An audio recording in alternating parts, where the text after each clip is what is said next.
నేడు నీ ఇంటికి రక్షణ వచ్చుచున్నది. ఎలాంటి రక్షణ నీ ఇంటికి వస్తుంది? ఎవరి ద్వారా రక్షణ కలుగుతుంది?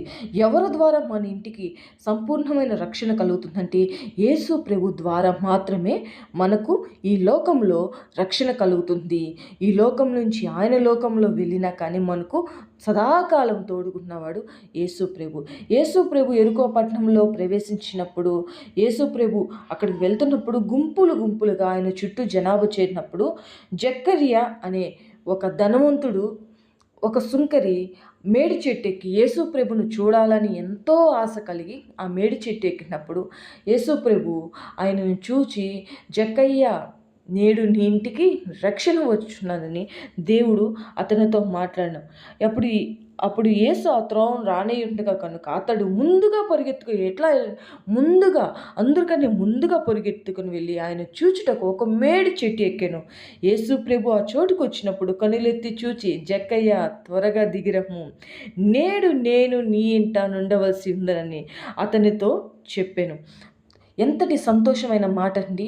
ఎలాంటి జక్కయ్య అప్పుడు ఎంత సంతోషపడ, తన హృదయం అనే దేవాలయంలో అతను యేసు ప్రభును ఆహ్వానించాడు.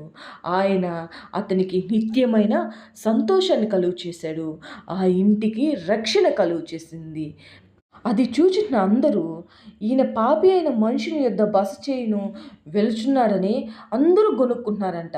కానీ యేసు ప్రభు ఈ లోకములో వచ్చింది నీతిమంతుల కొరకు రాలేదు, పాపాత్ముల కొరకు ఆయన ఈ లోకముకు వచ్చి ఉన్నాడు.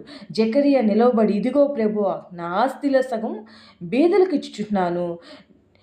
నేను ఎవని వద్ద అన్యాయంగానైనాను దేన్నైనా తీసుకుంటే అతనికి 4 వంతులుగా మరలా చెల్లింతునని ప్రభుతో చెప్పెను.